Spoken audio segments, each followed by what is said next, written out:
नमस्कार दोस्तों, stock India YouTube channel में आपका हार्दिक स्वागत है।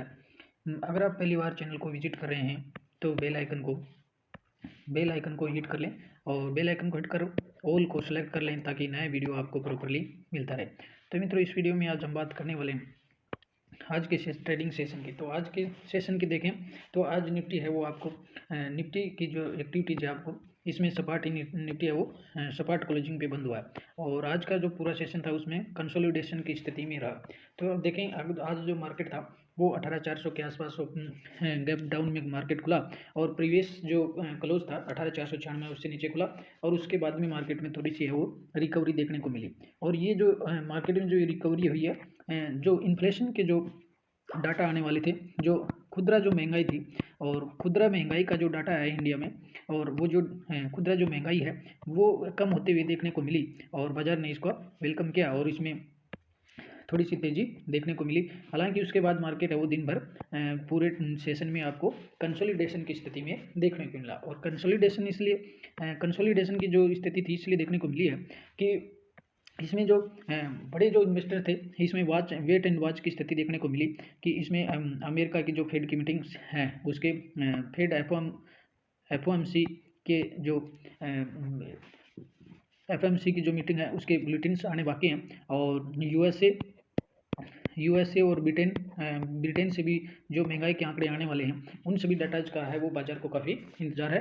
तो इन सभी स्थितियों को देखते हुए आज बाजार में है वो आपको कंसोलिडेशन की स्थिति है वो देखने को मिली है। तो मित्रों, चलो बात करते हैं अब आज के कुछ हैं जो आज की जो मुख्य जो इवेंट्स थी उसकी बात कर लेते हैं। तो सबसे पहले हम बात कर लेते हैं महंगाई की।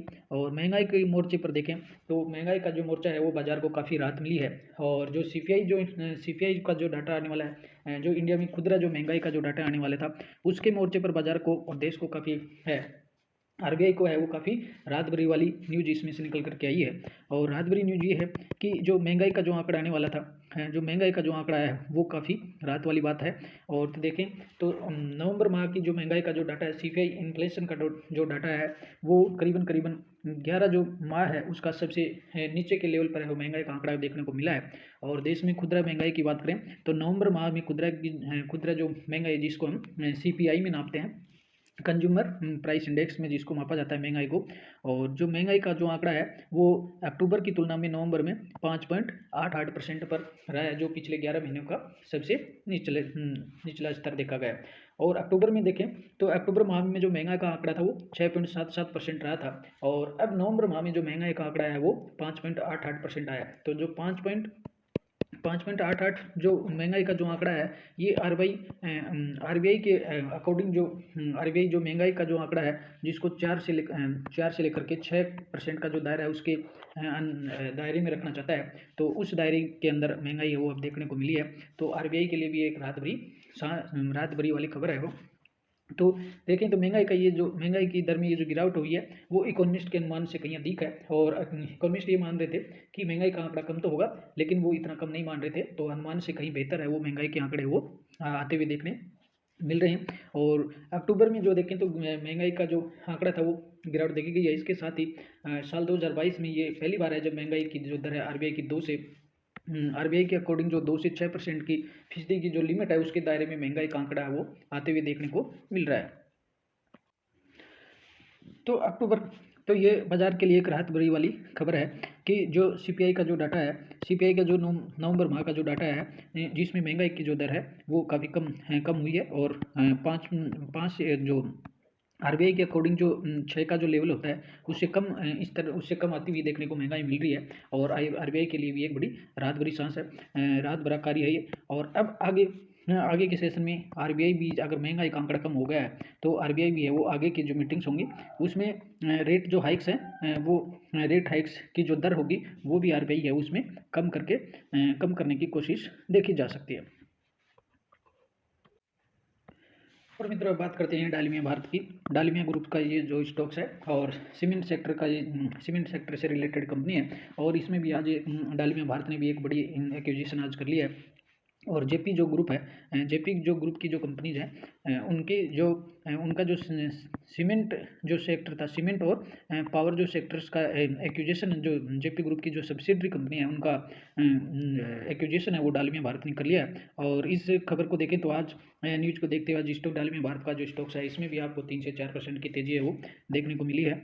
और इसमें खबरी हम कवर कर लेते हैं। Dalmia Bharat inks to deal to acquire Jaypee groups assessed for RS 5,666 crore, यानी जेपी ग्रुप और डालमिया भारत के बीच, दोनों के बीच जो ये डील हुई है ये करीबन करीबन 5,600 करोड़ की बीच हुई है। और जिसमें जेपी जो ग्रुप है उसका जो सीमेंट जो सेक्टर था, सीमेंट जो असेस्ट है, और उसमें देखें दूसरा उसमें एक पावर प्लांट्स है, उसका पावर प्लांट्स का जो अधिग्रहण है वो डालमिया भारत ने वो एक्वायरी इसका कर लिया है। और इस न्यूज़ को चलते हुए दोनों ही आज देखें तो स्टॉक्स में है वो काफ़ी तेज़ी देखने को मिली है। डालमिया भारत का जो स्टॉक्स है उसमें भी आपको 3 से 4% की तेज़ी देखने को मिली है। और यही तेज़ी अपन जेपी पावर की बात करें तो जेपी पावर वेंचर जो लिमिटेड है उसमें भी करीबन करीबन है वो 10% की है वो 10% की तेज़ी इसमें देखने को मिली है। और जेपी जो पावर है वो जेपी जो ग्रुप की कंपनी चाहिए, और जेपी जो पावर इसकी स्टॉक्स में आपको तेज़ी देखने को मिली है। और दोनों के बीच जो एक्विजिशन ये हुई है, Jaiprakash power ventures sports on the announcing unit divestment plan, यानी जेपी ग्रुप की तरफ से जो इसकी जो सीमेंट इकाई थी और दूसरी इसकी जो कंक्रीट जो मटेरियल बनाने की जो इकाई थी, उन दोनों का जो जेपी ग्रुप की तरफ से डाइवेस्टमेंट जो मीटिंग थी वो इसमें सक्सेस देखने को मिल रही है। और एक्सचेंज को एक नोट में डालमिया भारत ने इस एक्विजिशन के बारे में सूचित किया है। तो दोनों स्टॉक्स में आज आपको इसमें तेज़ी देखने को मिली है। और अब बात करते हैं येस बैंक की। तो आज का जो सेशन था येस बैंक के लिए भी काफ़ी अच्छा रहा, और येस बैंक में भी करीबन करीबन आपको 8% की वो तेज़ी देखने को मिली है। और येस बैंक में जो तेज़ी है वो उसके जो आरबीआई ने और इसको जो अमेरिका के जो दो ग्रुप थे, कार्लाइल ग्रुप और दूसरा जो ग्रुप था, इन दोनों जो ग्रुप थे इनको जो अपनी जो यस बैंक जो अपनी इन दोनों कंपनियों को अपना जो स्टेक जो देने वाला था करीबन करीबन 8 से 9 हज़ार करोड़ का, और वो जो आरबीआई ने उसको सशर्त मंजूरी दी थी उसके बाद से यस बैंक में है वो काफ़ी तेज़ी वो देखने को मिल रही है। और स्टॉक्स में आज करीबन 8 से 8.25% की है वो तेज़ी देखने को मिली है।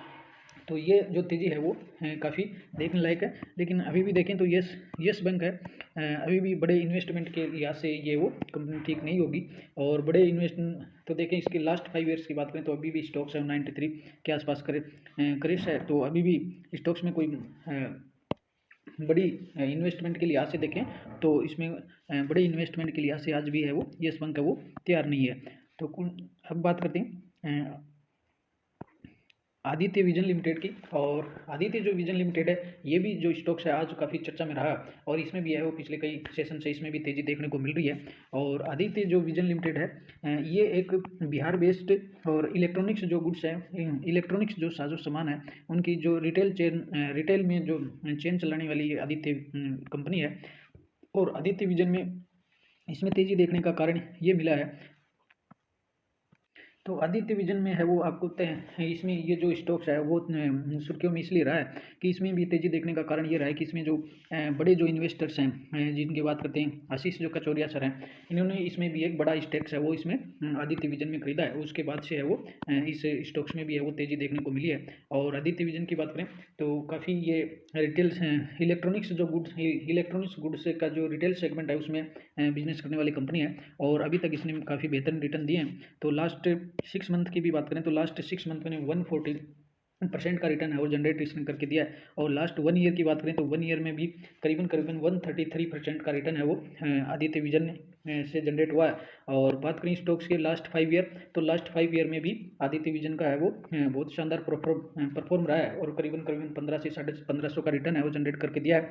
तो देखें तो आदित्य जो विजन है वो रिटेल सेक्टर में इलेक्ट्रॉनिक्स गुड का बिजनेस करने वाली कंपनी है। और इसमें जो आदित्य जो कचौरिया सर हैं जो एक बड़े इन्वेस्टर हैं और इन्होंने इसमें एक बड़ा स्टेक खरीदा, उसके बाद में स्टॉक्स में वो काफ़ी तेज़ी है वो देखने को मिल रही है। तो इस लिहाज से देखें तो आप इसको भी आदित्य विजन को भी रडार पर रख सकते हैं। आप भी इसको स्टडी के पर्पज़ से इसमें देख सकते हैं और स्टडी कीजिए इसको, और आगे इसमें इन्वेस्टमेंट के लिहाज से भी इसको देखा जा सकता है। और आदित्य विजन रिटेल सेगमेंट कार्य करने वाली एक अच्छी कंपनी है। और अब बात करते हैं IRFC की। तो इंडियन रेलवे जो स्टॉक्स हैं, जो रेलवे से रिलेटेड स्टॉक्स हैं, उनमें भी अब आज भी इसमें काफ़ी तेज़ी देखी गई है। और RFC का जो स्टॉक्स आज भी करीबन 9 से 10% की तेज़ी इसमें देखने को मिल रही है। और बात करें तो जैसे जैसे बजट जो सेशन है, बजट जो 2023 का जो बजट आने वाला है, जैसे जैसे बजट सेशन नज़दीक आता जा रहा है और जो रेलवे स्टॉक्स में तेज़ी देखने को मिल रही है, और उसका एक ही वही बड़ा कारण यही है कि जो इंडियन जो रेलवे है उसमें गवर्नमेंट की तरफ से है वो बड़ा इन्वेस्टमेंट है वो आने वाले समय में देखने को मिलेगा। हो सकता है इस जो आने वाला जो बजट है इसमें भी गवर्नमेंट की तरफ से बड़ी घोषणाएं हो सकती हैं। इस वजह से इन रेलवे जो स्टॉक्स है, रेलटेल है, IRFC है, तो इन सभी में तेज़ी देखने को मिल रही है। और बात करें NTPC की, तो NTPC जो इंडियन जो पावर सेक्टर की जो इंडिया की सबसे बड़ी कंपनी है, और इसमें भी आज एक न्यूज़ देखने को मिल रही है। और NTPC है वो बात करें तो NTPC का PTC जो इंडिया है, इसमें जो NTPC की हिस्सेदारी है उसको NTPC है इस PTC इंडिया में अपनी टोटल जो हिस्सेदारी है उसको सेल करने का प्लान बना रही है। और इससे PTC इंडिया से निकलने का प्लान है वो NTPC का चल रहा है। और ये जो खबर है कोई ऑथेंटिक नहीं है ये, लेकिन एक सूत्रों के हवाले से जो खबर आई है, तो अभी इसको एक्सचेंज को इस संबंध में कोई ऑथेंटिक न्यूज नहीं है, लेकिन सूत्रों के हवाले से ये खबर आ रही है कि NTPC है वो PTC जो इंडिया है उसमें अपना टोटल जो स्टेक्स है उसको सेल करने पर विचार कर रही है। तो आगे देखेंगे तभी इसको, सूत्रों के हवाले से अभी तो खबर है, जैसे ही है वो न्यूज़ होगी हम आपको न्यूज़ से सूचित भी करेंगे। तो कुल मिला करके देखें